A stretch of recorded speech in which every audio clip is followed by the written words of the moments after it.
Good evening. Welcome to Blacklight on Sports. I'm Dr. Mitchell-Palmer-McDonald, I'm Charles Hallman. and today our guest is um, a gentleman who has contributed quite well to the Twin Cities community um, through his leadership and work with youth and basketball. Like to welcome Brian Sandifer to the show. Welcome, Brian. Very glad to be here, guys. It's been a long time. Grew up, with you guys in the gym for years, and Mr. Hallman's been watching us for 60 years and been one of the major pillars of South Minneapolis and Minneapolis basketball. It's my pleasure to be here Man. amongst you great guys. Yeah. Why don't you start by just talking about what's going on with you today, and even talk about your journey on how you got to where you are. Well, I grew up in St. Paul in the Frogtown area, Mm-hmm. and my dad, my dad was real big on education. So I was when I was middle school. He started me off at St. Agnes. I was one of the first black kids into the district there at St. Agnes over there. Started at St. Agnes and a kid's a kindergartner. And at that time, you could count how many minorities was in the school. I was one, and my sister was two a year later. So, but the thing of it was is that he looked past the color barrier of where we were going simply because he kept us in the community all the time. So we Okay. saw past that. So even though we went to St. Agnes, we still saw a lot of our friends from Maxfield or Wilson or, Mm-hmm. other middle schools or whatever. So started off there, and obviously, I was a big sports nut at an early age, and my journey in basketball, football, and baseball really started there. But on the playground piece, at that time, my big first start in playground football and basketball was at West Mini Rec Center Okay. with Perry Pickens, the great Perry Pickens, who later obviously we all know from Jimmy Lee days, but Mm-hmm. started with Perry Pickens there, and you know, and the rec director at that time was Bill Peterson. So Yes. I think you guys are all familiar with Bill Peterson. He was Peterson. like a big Yes. mentor of us, and obviously he's the pillar of St. Paul Park and Recreation, and those are kind of the guys that gave me the energy and fire to get started with that. And at St. Agnes in the middle school program was our coach was Mr. Greg Coltis, who had I was one of the first black kids to play for him, and he went on a great run from middle school at St. Agnes. He got a ton of kids that left, Ramsey or Wilson and different schools, and he actually came there after they found out I was there. So it kind of got started at St. Agnes, and we can go on and on about that. I'll let you guys shoot me more questions, but that's kind of where it started. And then, after St. Agnes, I went to high school there, played there. Mm-hmm. I was a 13-year Aggie, played at St. Agnes, had a great career there, football, baseball, and basketball. And after that, went to play my freshman year. I went to redshirt at North Dakota State because I was a Prop 48 Mm-hmm. out of high school. It was the first year that the Prop 48 came out.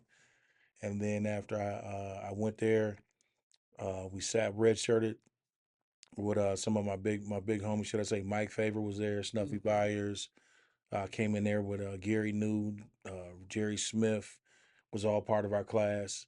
Came in there and spring ball came, and they basically said that if you do well in football, in spring ball, you would earn a scholarship because you couldn't get one as a Prop 48.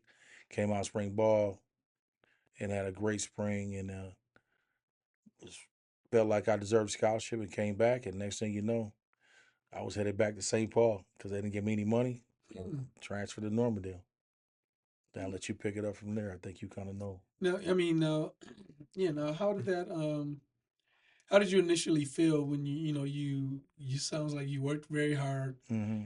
you had a real good spring, Mm-hmm. and then you didn't get the scholarship, and then Mm-hmm. you had to come back home. Yeah, How did that? yeah. When I think about it now, it's actually a blessing in disguise. But I mean, I am be honest, I was knocking people out in Mm-hmm. spring ball. You know what I'm saying? I mean, uh, Mike Favor, them guys, they would all Tyrone Braxton, who got drafted out of there, Stacey Robinson went there. That's really the main reason why I went there anyway. Mm-hmm. So I kind of looked up those guys. I felt like that I could be the next one. Mm-hmm. And the film didn't lie. They go to film, they watch the film, and they would, back then you had those projectors where the film would go back and forth. You press a button, and they would just show me running through somebody back and forth. But then when it came down to disperse the money the following fall, told my parents they had to pay again, and I told my dad to come get me.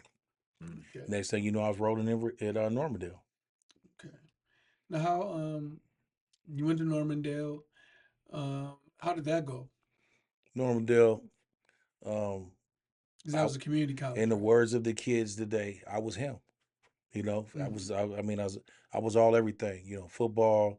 My first year, I made every. I was JC Gridwell All American. Me and Dale Carter, who played in the NFL. We were all on a junior college Gridwell All American team my freshman year, and then that's when your dad, Mr. McDonald, rest in peace, my man Kwame, was at that time was a big supporter of Emory Hills. So the big rivalry game was Emory Hills versus Normandale, and they covered that. And hopefully you guys still got some film, because I felt like that I dominated that game at the highest level you could, Mm-hmm. and that's where my freshman year at that time, Emory Hills led the nation in total offense. They had CecilE.Newman, Matt Boer, Ricky Hill. They had a bunch of talent that your dad helped them get out there with my ex junior college, my ex college coach, Brent Jeffers at that time.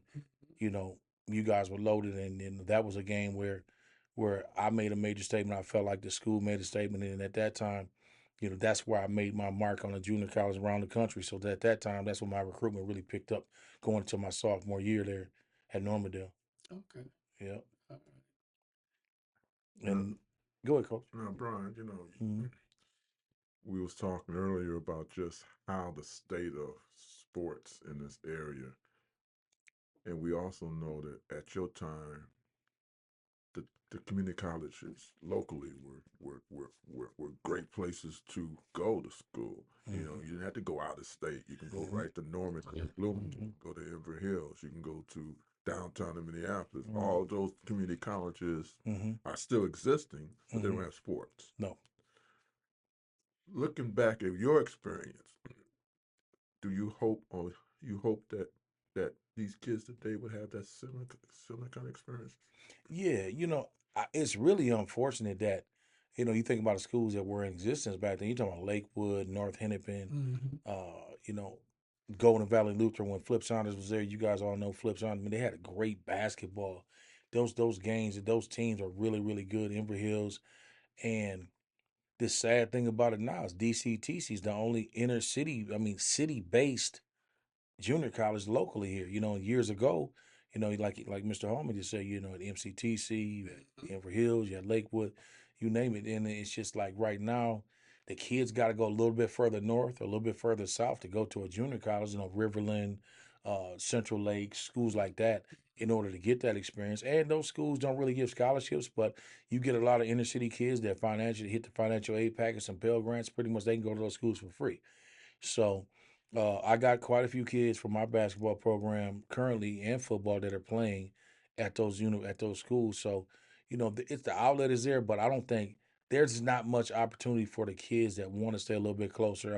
We just talked about Romero from Minneapolis South is at St. Cloud Tech, but the exposure is really real minimal to me of the junior colleges here. There's not a whole bunch of colleges. This here normal colleges, local colleges that recruit these areas, and from the MIAC or the NSIC recruit here. And I think for the kids to get national exposure, for junior college, I think you got to go to a Indian Hills. You got to go to a Ellsworth. You got to go to, some Independence Community College, some places in the Kansas Midwest D1 junior college. But here right now, when I played, there was way more exposure, because those kids that we just mentioned that was at Emory Hills, they all went Division One. Ricky Hill went to Boise State. CecilE.Newman went to Iowa. Matt Boer went to Oregon State. I signed at University of Northern Iowa. Tom Zinner, who led the nation in touchdowns when I was at Normandale, he signed the University of Pacific. You know, there ain't none of that right now. Like the kids, there's no kids from DCTC going Division One. There's no kids from Central Lakes going Division One. Not saying the Division One's the end all, but I'm saying there's not the opportunities that we had. Mm. Mm. You know. Now you went on and played Mm-hmm. college football. Mm-hmm. Um, how did you get involved? You have a AAU program right now, right, Mm-hmm. called Mm-hmm. Grassroots, right? Mm-hmm. How did how did that idea come about? How did what made you think to start a program like that, and then to where it is now? Mm-hmm. Well, really, basketball's always been my number one sport. I just realized that there weren't too many point guards my size running around. You know what I'm saying? I Mm, played my last year of football and basketball at Normandale. I remember when the coach asked me to come out, I wasn't even going to play. But I remember the first time I came to play, I just got done playing football like a week prior to that, and we played in Inver Hills. And Mitchell and his dad came over and watched me. They was with Prentice Perkins watching us play Inver Hills. Am I correct, Mitchell? you're right. And Inver Hills had Sean Rogers and Yeah. and the big kid that was really good from Concordia Academy, Yep. and they were really good. But I was just an athlete. You know what I'm saying? I felt like I was a better athlete than basketball player, but I could easily compete at that level with those guys in. But I just felt like basketball was a part that really never left me. You know what Okay. I'm saying? When I went to college, when I went to Northern Iowa, and I was playing basketball in the off season, I was playing in the rec, in the rec all the time with the basketball team. Eldon Miller, who used to coach at Ohio State, he asked me to come out for the team as a walk on because I was playing. That was the year that Northern Iowa upset Iowa when Roy Marble and B.J. Armstrong and them there. He had asked me to come out for the team, and I didn't come out because at that time Brent Jeffers had just took the job at Southwest State, Mm-hmm. Marshall, Minnesota, who basically your dad mentored him, Mm-hmm. and Jeff Lutz, who was at Denver Hills, one of my former teammates, was at Western Illinois, and we had about three of us that were Division One guys. He called me and says, "Hey B, I want you to come transfer to Southwest State with me. We could, we'd be one of the best teams in the country." That's when I left. But I still I regretted that I didn't get to play basketball in Northern Iowa that year because they made the tournament.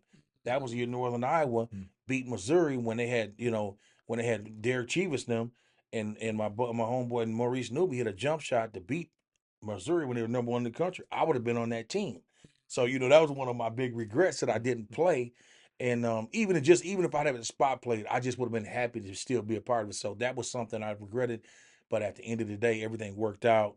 I went on to play pro football in the Arena League for 6 years, but basketball never left me, and that was my thing. That was my love, and that's when I had my son when I was in college, and he got to be about 7 years old when I was about to retire from playing, and I was watching these different programs. John Sherman, Renee had the Streets program. Obviously, he's one of the great. Him and Mr. Powell had the Streets program, and I was like Hospitality House had a program, and I said, I got to create something for my own guy. So he was 7 years old when the next year he was playing for Battle Creek, and then I was just watching. I said, "No, I'm done watching." I started feeling like Mr. Hallman. I had to have it. Basketball Jones USA. You know what I'm saying? So I was like, it's about time for me to get it cracking. So what I did is I'm real tight with the Suggs family and Coy Suggs, what we call him Fei in the inner city, grew up with all of us. His sons Devon and Dion we had played in the rec league in St. Paul previous, and they played for Margaret, little Brian, my son. I coached to Jimmy Lee at the time when he was 8 years old. So I went to Jimmy Lee, Davey Givens, and them were all coaching their kids at King Center. So we all was playing. We're playing 8-foot hoops. And after that, we moved to 10-foot. And I talked to Faye. I seen his sons play at Devon and Dion. I say, man, I just moved to the east side on Minnehaha. He was living on Rainy. I said, well, you and your boys come play for me. He says, yeah, just come pick him up. So I picked him up. I started looking for tournaments around. There really wasn't no tournaments. They had the MYS, was kind of, we know that's kind of, they don't take Coco Renegade teams or whatever. Mm-hmm. So my buddy Lisa and John Sather were running tournaments at the Midtown Y in South Minneapolis, and they were the ones that gave us a kickstart. So I put together a team with those guys, ordered some tennis shoes. I ordered some Jason Kidd tennis shoes off East Bay, ordered some reversible uniforms, and that's when really it was the East Siders back then because I was on the East Side, which turned into Grassroots because, you couldn't really get a whole bunch of corporate money if your program was called, which I never got, but I'm saying even people want to write your check, it says the East Siders, you know what I mean? So I would call it Grassroots, and we kind of started with that team. And then the next thing you know, I went from one team. Me and my dad started that. My dad started that, and we went from one team. Then the following year, I had 2 teams, and the next thing you know, Devon and Dion had told their brothers and cousins to come play with me. So I had Drew Suggs, Mm-hmm. Darren Suggs. I mean, they had one of the best ninth grade teams I ever had. Those guys, I had Cookie Holmes' sons, Tony Holmes, and then it just Femi from Harding, and Mm-hmm. Mike, and all those. And then I started getting that. At that time, I started getting a ton of Johnson kids because the first Johnson kid I ever had was Terry Corrier, Mm-hmm. teed up, and that's when it started. So then went from there. I went from one team with my son. Then when they went fourth to fifth grade, next thing you know, 2 years later, we had like 6 teams. And Cliff Brown was coaching for me, Troy Russell, Brad Barber. They all coached with me. They left the Hustlers when they get middle school, and they started coaching my ninth graders. So my first state championship ninth graders I had was '03. Cam Rundles, Ricky Bastel Park, Meach Williams, Cordell Esau, Mike Esau's nephew, um, Big Meach, um, you name it, Muggsy England. Those guys was on my first state championship. We beat NC Heat. Paul Hill had a team that had Bryce Webster, Mm-hmm. Isaiah Dorman, Mr. Basketball, David Hicks, Stephon Williams. We played them out of Osseo, sold out. Cam Reynolds hits a shot from half court to beat Bryce Webster in the state championship. And from that point on, everybody at that time when I had trials, even back then I was having trials, I was getting 150, 125 teams, kids to show up at trials. So it was to a point to where me and Renee would ask me to come to his trials and identify kids that he didn't know. Because Renee was going to, listen to this. Renee told me to come to his trials one time. Renee was going to cut Quentin Hooker from his ninth grade team. Quentin Hooker won Mr. Basketball. I said, Renee, you cannot cut that kid. And we laugh about this to this day. He was going to let him go. Yeah. But I had been hosting tournaments of my own, and all the kids that Renee was getting and I was getting from the Hustlers in my program, Mm-hmm. they was kids I would see before Renee would ever see them. Because back then he wasn't interested in middle school basketball. All he cared about was the high school kids. And man, when we like I said, that's how I got going. It's guys like him and John Sherman that just motivated me to do it. And then when I seen took me to the next level was Larry McKenzie. Because Larry McKenzie, when he was in Henry, people could say whatever they want to say, but that was a bad man with the dudes that he had. And he used to have open gyms, and he would invite players that I had that were older, like Deontay Roberts, AJ Wilson. Larry McKenzie would have open runs in front of the college coach. He'd have 50 D1 coaches sitting in Henry on the wall, and he'd have all the top. He'd have our top guys. He'd have longer, and then would come down from Rochester. They was there because that's when he ran Team Minnesota. So I'm looking at all this, and I'm looking at what Renee's doing to John Sherman, and they just get me going. So I said, you know what? I said, I can do it because I got the kids still that everybody wants. Because me and Renee would go back and forth. Cam Reynolds played for me for 2 years, and he finally played with Renee his last year. You know what I'm saying? But it was but same with a lot of the Bastel Parks. They would leave Renee and go back and forth between us two programs. Me and him never had no words about it to this day. But it's like he's like, I can accept it if they come play for you, and I can say I can accept it if you come play for him, for me. So we did that, and next thing you know, Jalen Suggs grew up watching the kids. Larry Suggs, he had him in '01. Mm-hmm.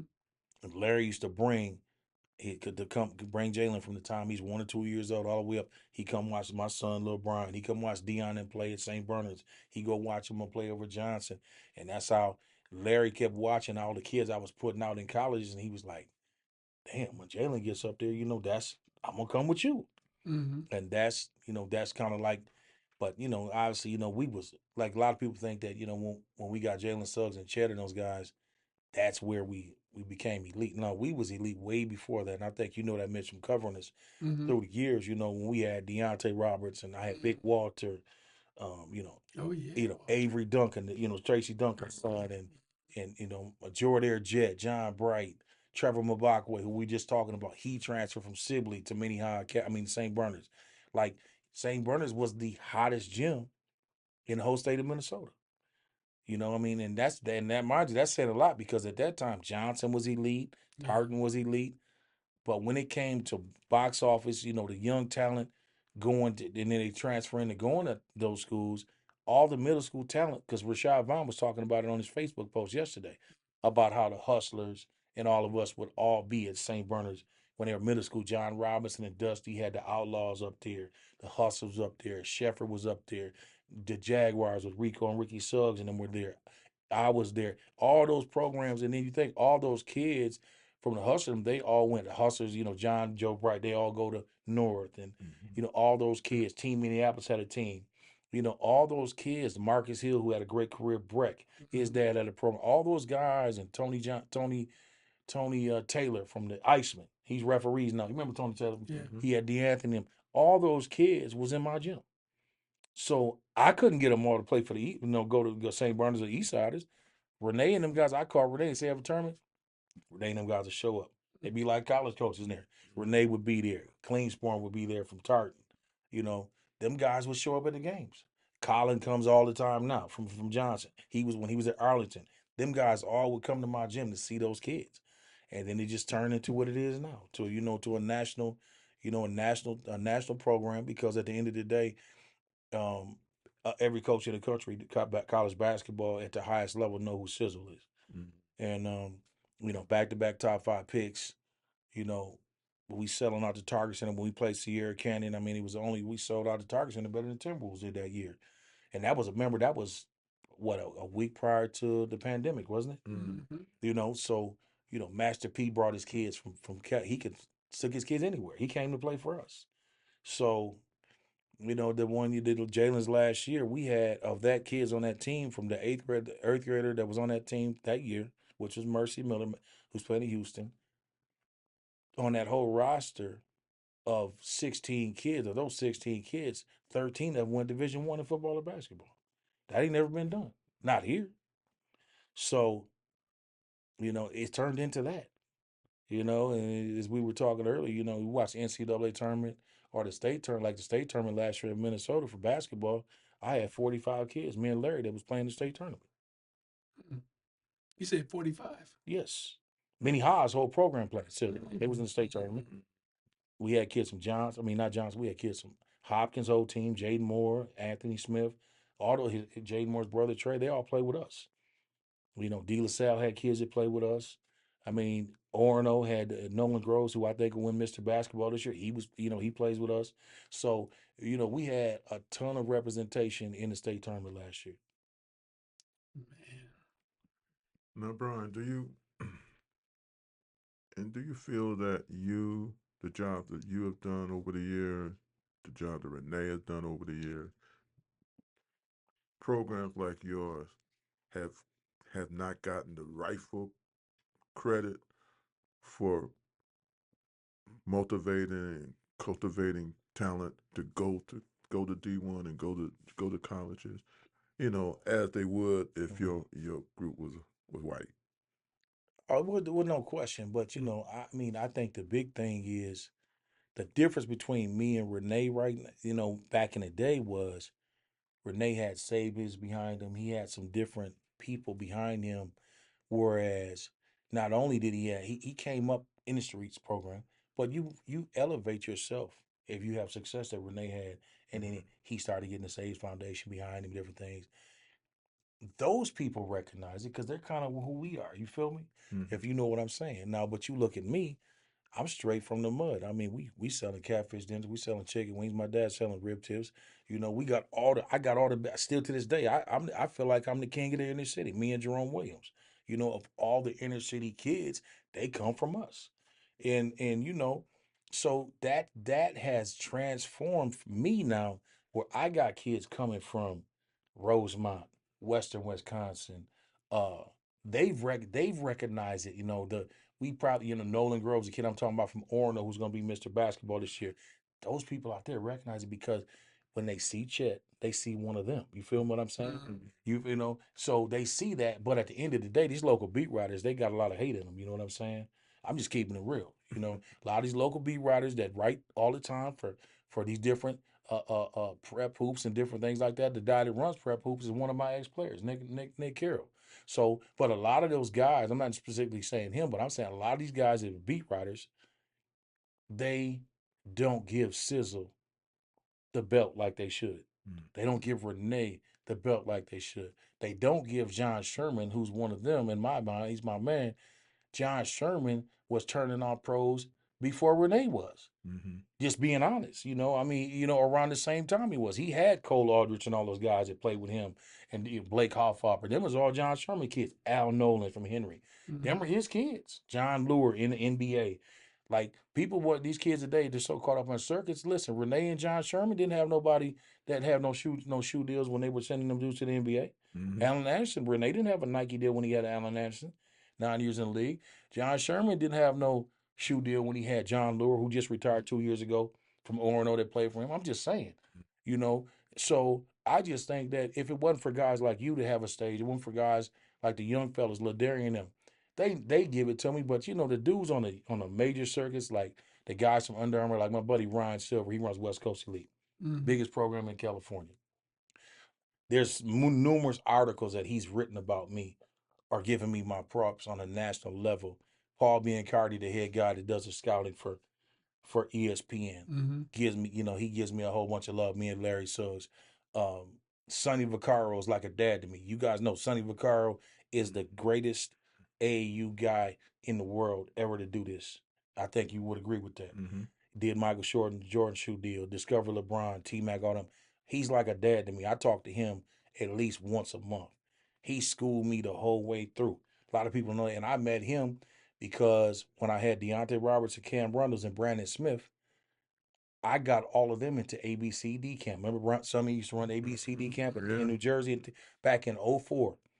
And I held that relationship with him all the way through. That's who was on the phone when I had him talk to Larry Suggs about when Jalen was young.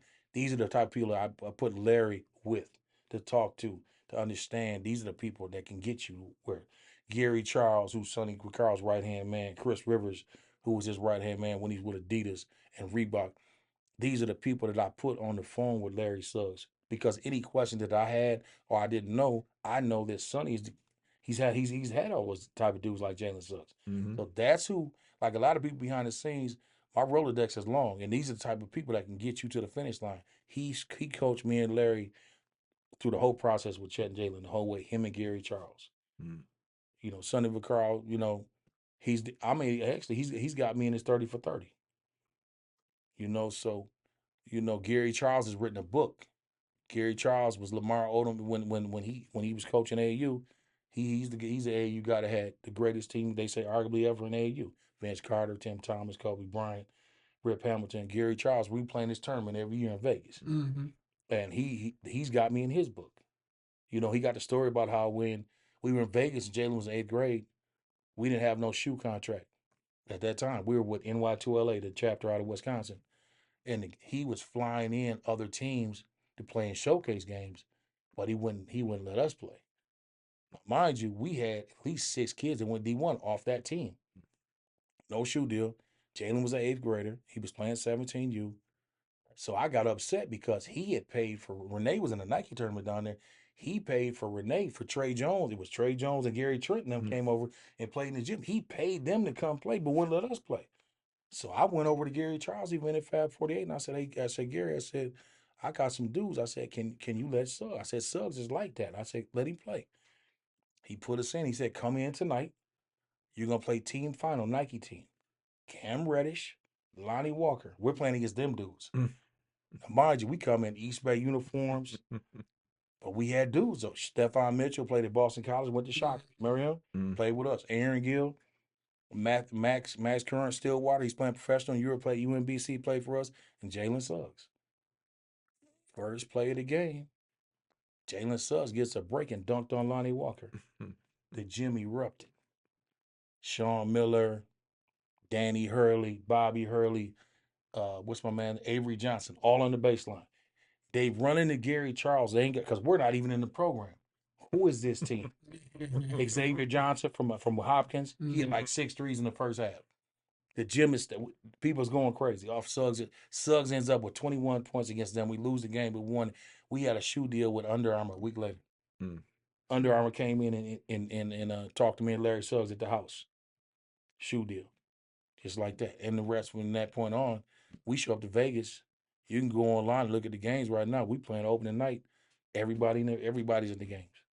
Dwayne Wade's watching us play. LeBron and Bronny them was following us around, sitting with us every time we played. And that's how Sizzle just became a national scene. Now, do you think it's important for people? I'll just say for particularly young black basketball players to see you, to see Larry, to see people that look like you, um, encouraging them and running the programs. Do you think that's important for our youth to see? Yeah, for sure. Because the difference between me and Larry than any program in the state Mhm. is that I can walk in any gym. I don't care if it's Orono, Mount West Tonka, Wyzetta.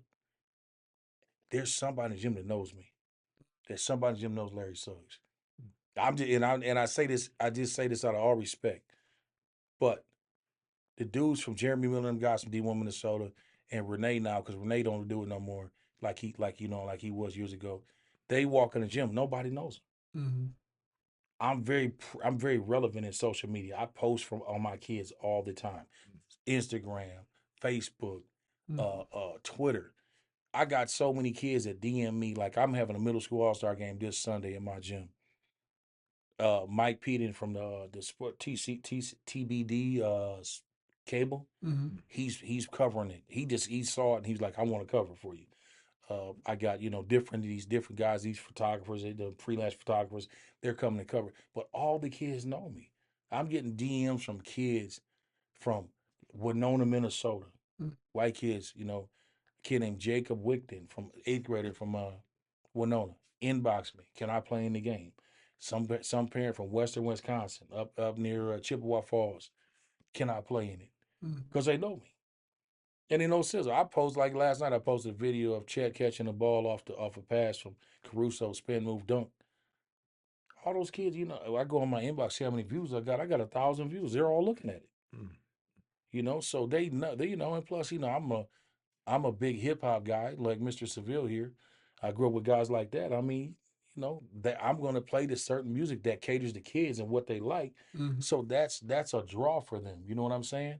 And if you don't change in this business, your program will not be relevant. I'm not gonna walk with my pants sagging, but trust and believe. I know who, NBA YoungBoy is. I know who NLE Chopper is. I know what I'm saying, just as well as I know who LL and Run DMC is. Mm-hmm. You gotta know what the kids like and what turns them on and what turns them off. And I can walk when I walked in the gym on Saturday, I probably hugged 100 people, me and Larry dang near. You know what I'm saying? From guys that grew up with me and Mitch on down to kids. So you got to be relevant in this, and that's one thing my dad always taught me. When I was younger, him and my mom is a network, and the networking is really what got me and Larry to where we are because him and Quincy Caldwell, who trains all my kids, who's an ex-Johnson guy. Mm-hmm. Me, him, and Quincy been together through the whole run of the Sizzle run. But prior to that, obviously, just me and my dad. But Quincy trains. He does boxing. Quincy went from doing all basketball. Next thing you know, we're in South Beach last year. Me, him, and my son. He's got his boxer Slink fighting Muhammad Ali's grandson. You know what I'm saying? I met Muhammad Ali's grandson because of basketball. You feel what I'm saying? I met Muhammad Ali's son, Muhammad Ali Jr. Got pictures with him. We called Riddick Bowe when he was there. I mean, just crazy stuff like this is all through it really just circulated from basketball. So, I mean, I just been blessed, man, to be relevant and have the support from guys like you, Mr. Seville. Kwame was the first one to really discover me. You know what I'm saying? Everything like Mitch was talking earlier is Central, Johnson. My dad chose for me not to go to those schools. I could have easily went to both of those schools and had a lot of success there. But I created my own way. Just like if you think about I created my own pathway through St. Agnes the same way I've done in basketball to what we're doing now. Mm-hmm. And that was all based upon my mom and dad choosing to put me in that situation. Me and my sister Sherry, who's my number one fan, love her to death. But it's like they're the ones that put it down for me and all my kids. My son. I told my mom when I was younger, I said, "You and my dad would never pay for school. They paid 1 year, and when I was in North Dakota State, that was my fault, academics. After that, they never paid. My daughter got a full ride, volleyball player. She just got done playing at Augsburg. She got a full ride to Iowa Central. She's very successful. Going to be a physical therapist. She's doing a master's right now at St. Kate's. My son got a full ride to play basketball and football at Sioux Falls. He's been playing arena football for 6 years. All my kids, I basically adopted Deontay Roberts and A.J. Wilson when they were sophomores and juniors in high school. They got full rides to Murray State and to Milwaukee. So that's something. My ex-wife was an All-American volleyball player at Southwest State. So everybody in the Sandifer household never paid for school, and that's how much my mom and dad meant to me, because they sacrificed and paid for school for me all through middle school and high school at St. Agnes. Mm-hmm. And I paid for my son to go to St. Bernard's all them years. My daughter went to presentation, and she transferred to North St. Paul. But I was big on my parents never paying for college, and they never have. I don't owe any loans.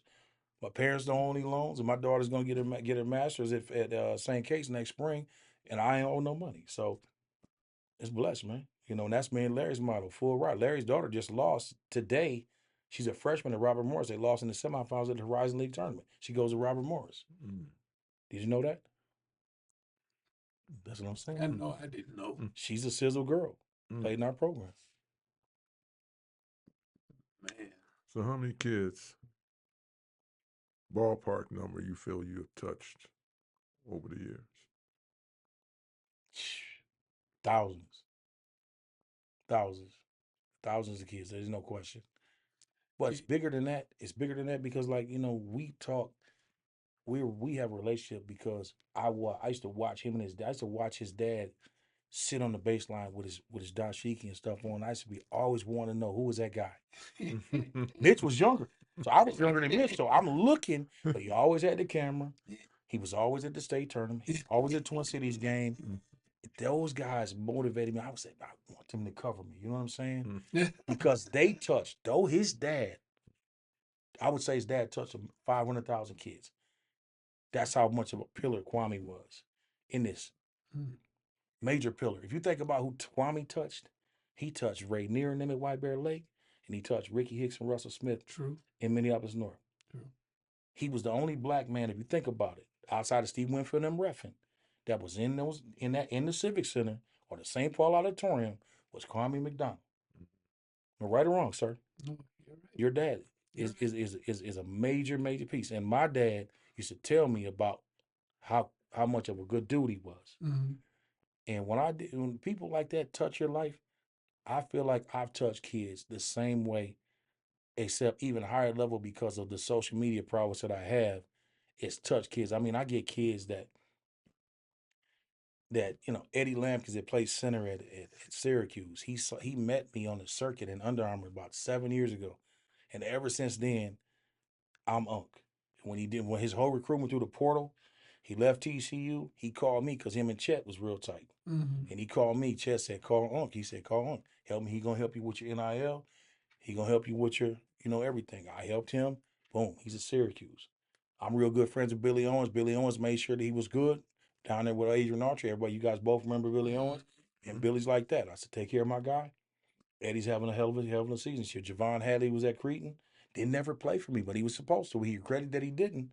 But when it came time for Javon Hadley, when he left Northeastern and didn't have nowhere to go, I sent him to Denver Hills, player of the year. The Indian Hills. He's player of the year. Next thing you know, he goes to Colorado, has a great 2 years there, and now he's at Louisville, the number 2 team in the ACC, and he's gonna have a chance to go to the NBA as an undrafted free agent. Who depends, who knows what happened, but he's gonna get a chance. These are the type of kids I touch that didn't even play for me. Randy Carter, who's big. You guys know Randy Carter. Randy Carter's been in my program as my son's stepdad. Me and Randy Carter are real tight with Dana Jackson, who played for the Gophers. His son is Dane Danger. Dane Danger had a rough go of it last year at Illinois. And I talked to him last year during this end of the season. He said, "Unc, I got to go." Next thing you know, Dane Danger and Tim Penny and them won the championship last week, and he's about to be player of the year in the conference. So we touched him. He played for us for 1 year. Got 25 offers, chose to play for Renee his last year, but we still have that relationship. But I met his dad 30 years ago when he was playing for the Gophers, for Clem Haskins. So we just touch him. And I feel like I've touched thousands of kids, man. I mean, like I said, we go to Vegas, Mikey Williams, them love me. I walk in the gym, Mikey Williams, them guys, Nate Robinson's sons, all of them. They come up and holler, "What's up, Uncle?" All of them. So it's bigger than that. Jalen Green, these kids all, because they would always see Suggs with me and Chet. Those kids, like the other night, if you think about it, you watched us play. We went to the Tartan game, and every kid that plays for Sizzle as a major piece was sitting right behind me. Am I right or wrong, Mitch? Jaden Moore, the twins from St. Louis Park, A3, my son who started the whole program with me, all the people that was a major piece in my development. Ronnie and Mitch was to my right. Barron was right in front of me. Everybody was right there. We was all together. And that's how my kids are with me, though. The ones that graduated years ago and the ones that are here present day. You saw them the other night. They was all sitting right with me in the middle of the court. Yeah, they were. That's for sure. Man. What are your plans for the future? You plan to just keep on doing what you're doing? You plan to expand? What's up? What are you looking at me for? What's up? Hey, when I look at this guy next to me, who's a legend in my eyes, I have planned on no time soon retiring, and I plan on not retiring because the greatest promoter in Minnesota outside of Clarkie Wattmaster is the MVP right in front of me, and he ain't stopped yet either, Mr. Seville. So I just keep it 1,000. Listen, man, my nephew's at Minnehaha, and I think he can be. He can be. I think he's gonna be special if he just continues to get tougher. But he got some going. Kamar Housey, Sandifer, and then my nephew Kobe's playing wide receiver at Augsburg. I'm gonna see them all the way through because they grew up watching my son. I'm gonna see them through it, and then I'm just gonna sit back when I get done coaching these next 2 years with Kamar. I'm just going to sit back and watch, man, and just watch my pro. Just be able to freelance to go watch all my teams play, because I'm not going to be sitting at home talking about looking at something on a game on TV and then I'm talking to the screen. I'm gonna be there. The kids keep you young. Look at you, man. You've been doing this forever.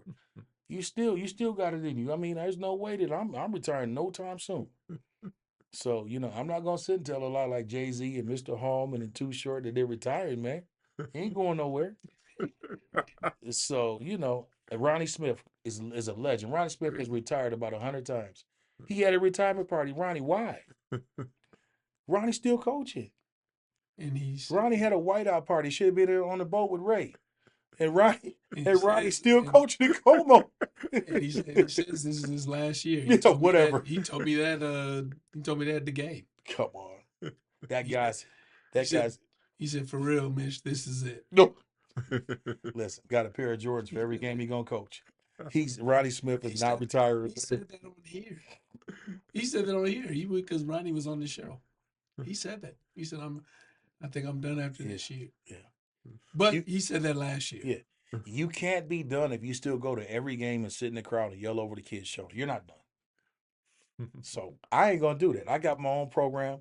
I run the program from up here. Larry he runs the girls program. He's got 10 girls teams in Orlando, but he still helps me, with the 3 teams that he has here. But me and Quincy do all the legwork, you know what I'm saying? Mm-hmm. My daughter helps me out.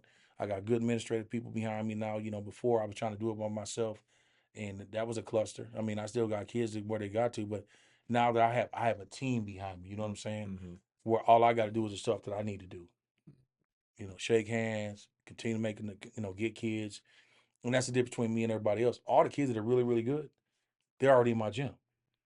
Like Troy Hudson is coaching for my program. Royce White, my cousin, coaching my program.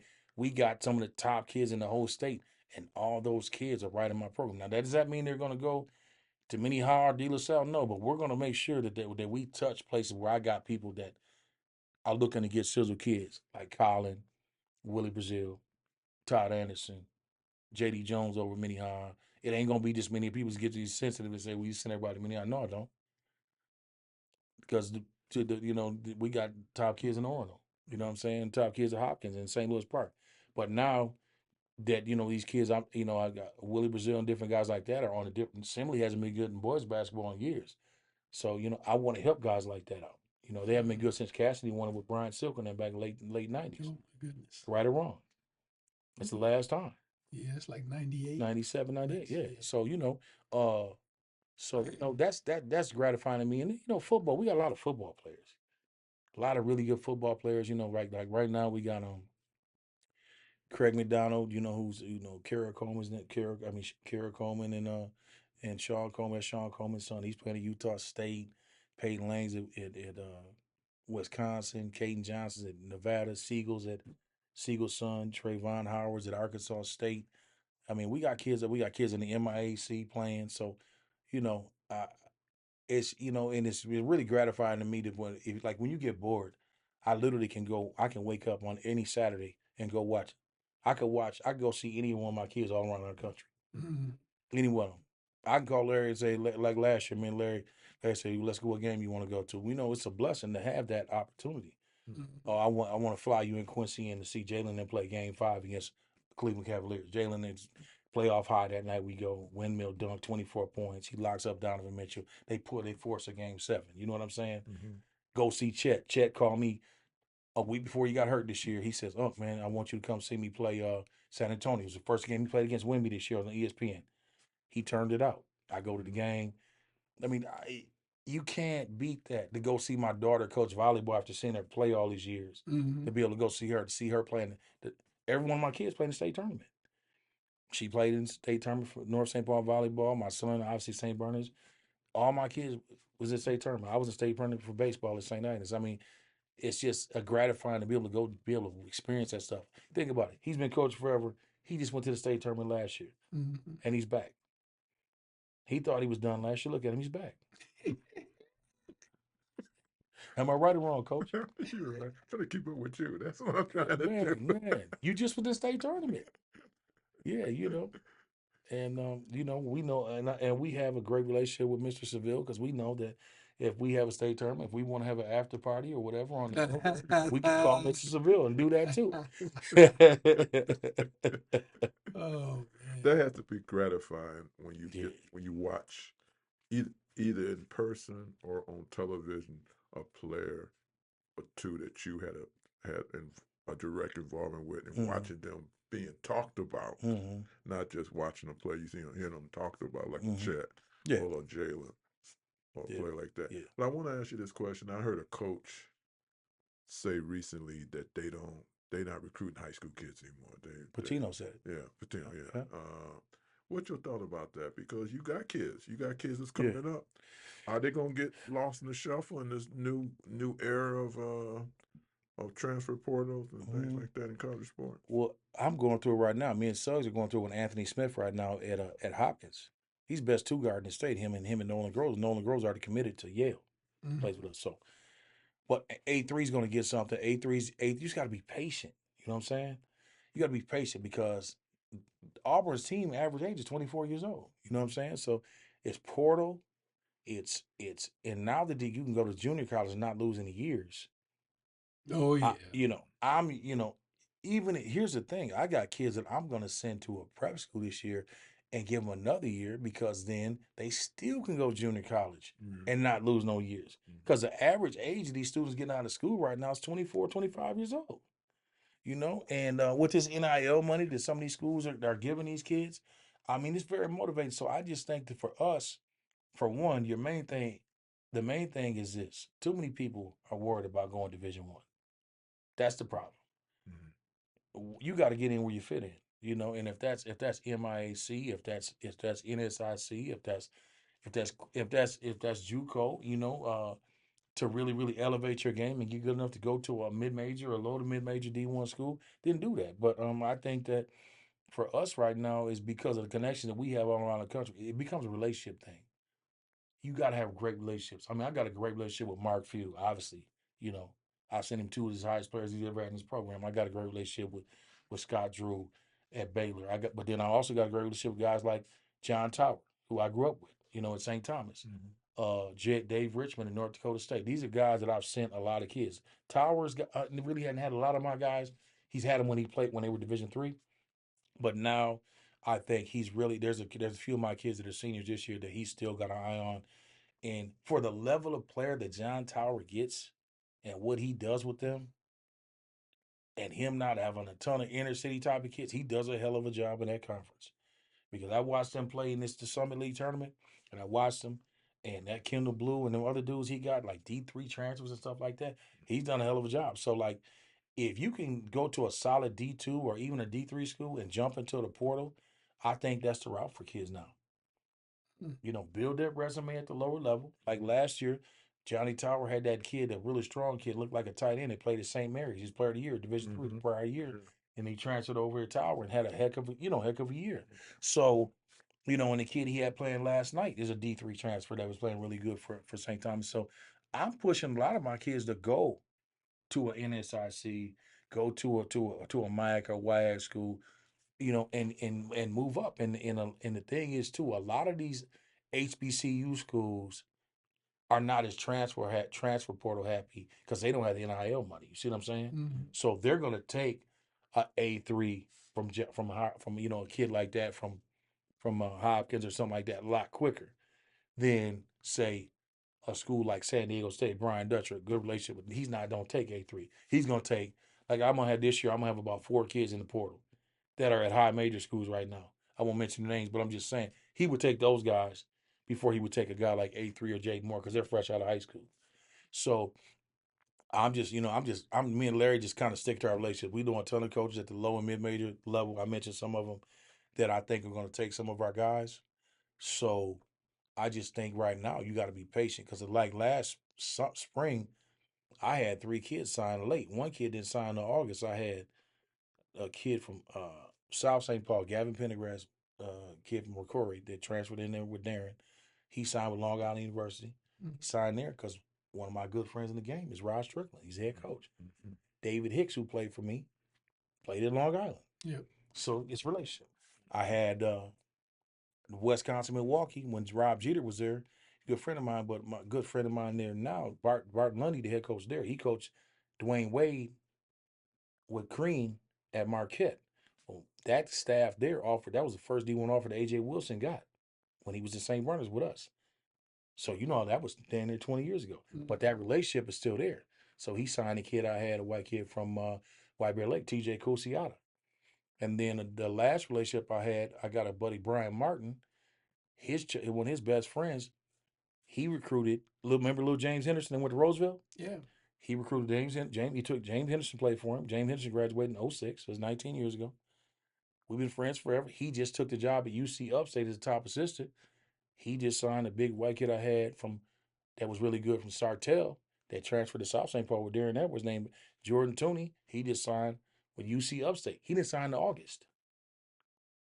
So them 3 kids all went Division I with us, but these are stuff that these beat writers locally don't even talk about. Mm-hmm. And these kids look like them. Because they come from our program, they're not going to magnify that because obviously, that's going to make more kids really want to do it. But when I post stories on social media and I post those kids, all those kids from Cass and Manorville be hitting me up, Cannon Falls, they DM me. Their parents call me. Mm. So it's got to be relationships. Now, if you got a kid like Suggs or Trey Hallman or guys like that are surefire, no-brainer D1 kids, you ain't got to worry about that. But when you got guys that are, they're trying to find their way and they got question marks behind it, you got to stick to relationships. And that's what I'm big on. Man.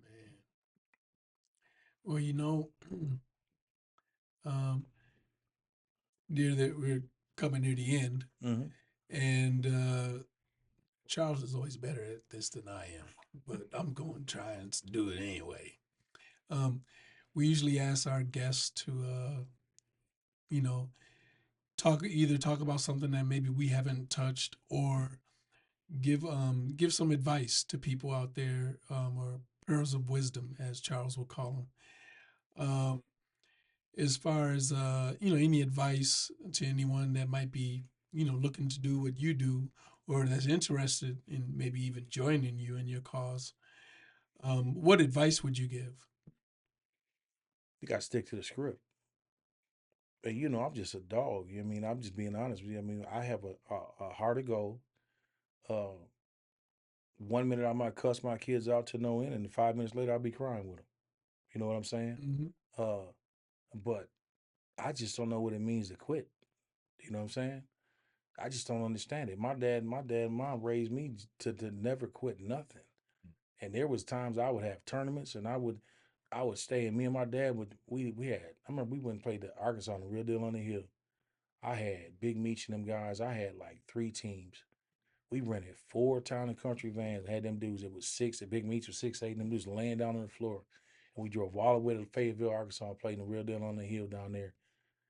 And just think of those kids to this day send me inboxes and DM, tell me how much they love me because of stuff I did for them like that. That means more to me than Jalen Suggs and them going to the NBA because of relations. There's not a kid that played for me that will tell you that we have a bad relationship. And that's a lot of kids. Mm-hmm. They all come back. And to me, the relationships that you have with kids, when they leave your program, there's a lot of kids I know that left other programs to come play for us because they had a bad taste in their mouth. Mm-hmm. I won't mention the programs, but you trying to figure out who they are. They had a bad taste in their mouth. But when they came and played with us, they said, well, I didn't realize it was like that over there. And like I said, there's no better definition of who Sizzle is and what I'm about as what I just said earlier. When we was at the game on Saturday night, all my kids were sitting right with me. And I didn't text nobody and say, come over there. They could have sat anywhere. They could have stood up around the, up top. Every kid that played for me was sitting right with me. And, I got 2 kids that worth damn near $500 million. So, when you have kids like that, you would think a lot of people think that me and Larry just going to say the heck with it. We're not going to do it no more. Mm-hmm. Retire. Y'all got a bunch of money. No, those kids got the money. Whatever those kids choose to do for me or Quincy or Larry, that's what they want to do. But it ain't because I was the one who was doing it for them. So I ain't worried about it. They got what I wanted them to get. They hit the pinnacle of where you need to be. Mm-hmm. And that's what my goal goes for my own children. You know what I mean? I feel like for what my son is living proof. My son is, has been through every ups and downs you think of. You would never know it because he is a healthy, still physically freakish athlete at 33 years old or whatever. But he's lost his scholarship, and had some mental issues when my dad passed away and struggled with that. But he's overcome all that. And I look at him, and I look at what me and my daughter has been through when me and her mother was separated, whatever. Now we got a great relationship now. But when I watched what my kids went through the whole time, I said, I could never give up on them. Because if I give up, they ain't going to be able to amount to nothing. And that's why if you see me to this day, you're going to see my kids. My kids is 33, 23. You're going to see them with me. And it's because they want to come. And it's just like you should never give up, man, on your dream. And my thing is that I think I've had an unbelievable amount of support from the inner city, starting with Kwame McDonald to Charlie to Larry McKenzie and people that I've looked up to and Arvesta Kelly and Mr. Smaller and just people that don't really know that they've had an impact on me. My high school coach, Dick Cazzoni, who's like a dad to me, you know what I'm saying? And then my uncles and everybody in the city, metro area. I just feel like that it's the brotherhood that we have means more to me than anything. Because you can play all the games all you know when you're done playing. As we all know, ain't nothing like the brotherhood of being able to sit in the locker room and shoot the shit and talk, do the stuff that we was doing before we started this. Mm-hmm. That's all we got as memories of it. But it seemed like yesterday, and that's why I think he still hasn't stopped coaching, and I don't have no intentions on stopping, and I just feel like that.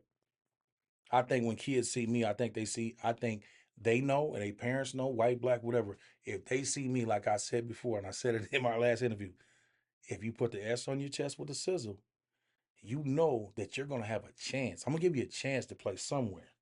I don't care if it's Crown College, Hamlin, or Gonzaga.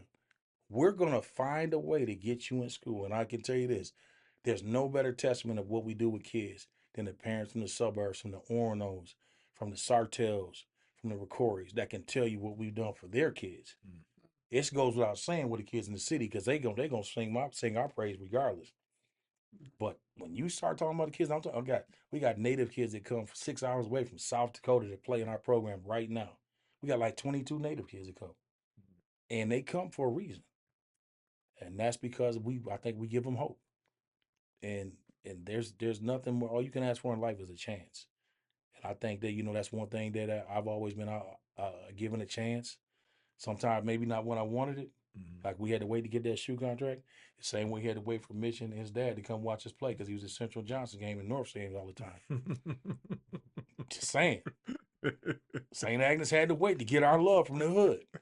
Because if Kwame wasn't there with the dashiki on and looking like the hood version of the Pope, he's my man. And Mitch wasn't walking around with his glasses on when he walking with him, man. Come on, man. And when they came to your game, you felt like you were stamped. I'm telling you, if Kwame showed up at that game with that camera, we ready to turn up. Because when we played De La Salle was a game he came to, sold out. And Kwame has the first time St. Agnes ever beat De La Salle. And Kwame was there. Yeah, I know he was. That was it. Oh, man. So yeah. Well, Brian, really want to thank you for coming and sharing your story with us. And we all, the three of us, we all go back. Mhm. We all go back a long way. Just like you said, it was. I told you this before. I'll say it on the air. Dad was like, I'm going to a St. Agnes game. When I was in, I'm like, what do you mean we're going to a St. Agnes game? And I kept on saying, I did. I said, that little school in Frogtown.